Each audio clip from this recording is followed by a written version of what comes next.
ఇంట్లో పాప్కార్న్ తయారు చేసుకునే విధానం ఇదిగోండి. ఆయిల్ వేసాము బాండీలో, దాంట్లో కొంచెం ఉప్పు వేసాము. నెక్స్ట్ సాల్ట్ చాలు, తగినంత సాల్ట్. ఇప్పుడు దాంట్లో కొంచెం లైట్గా కలర్ రావడానికి పసుపు. నెక్స్ట్ త్వరగా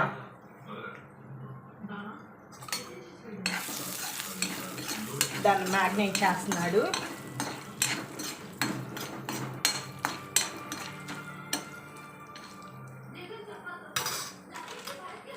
ఇప్పుడు మళ్ళీ కొంచెం వేస్తున్నాడు.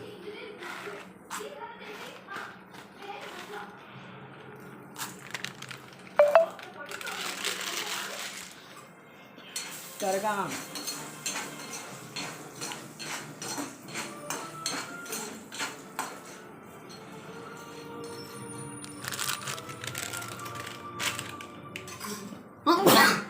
రెడ్ చిల్లీ పౌడర్ వద్దులే. వై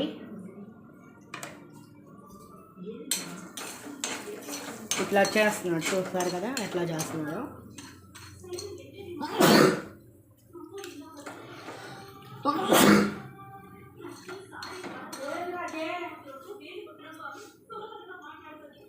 అమ్మమ్మ పాప్కార్న్ చేస్తున్నాడు. పాప్కార్న్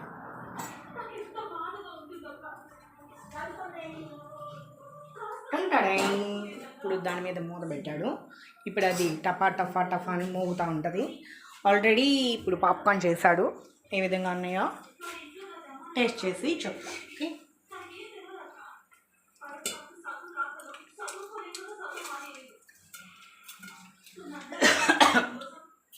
ఆల్మోస్ట్ మనకి ప్యాకెట్లో ఏ విధంగా దొరుకుతాయో ఆ విధంగా ఉన్నాయి. కాకపోతే కొంచెం సాల్ట్ తక్కువైంది.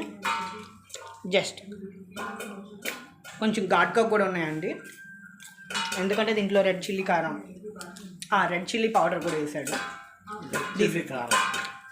ఇప్పుడు అవుతున్నాయి ఆల్రెడీ. సౌండ్ వస్తుందా?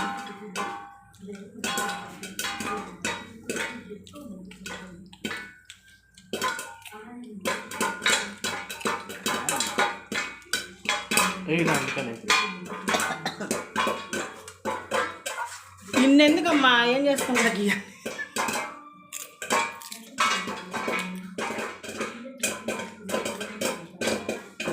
బాంబుల కంటే ఎక్కువ.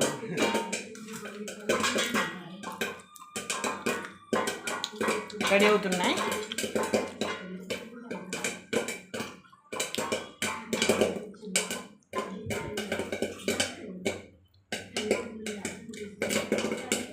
ఓకే, ఇప్పుడు స్టవ్ ఆఫ్ చేసి చూసుకుందాం. ఇప్పుడు ఏ విధంగా ఉన్నాయో పాప్కార్న్ చూద్దాం. స్టవ్ ఆఫ్ చేసాం, దాన్ని నెమ్మదిగా తీయాలి ప్లేటు. ఓ వావ్, చూసారా చాలా క్రిస్పీగా వచ్చినాయి కదా. ఓకే, మీకు నచ్చితే ఇట్లా వేడివేడిగా చేసుకొని తినండి, చాలా బాగున్నాయి. Okay, thank you.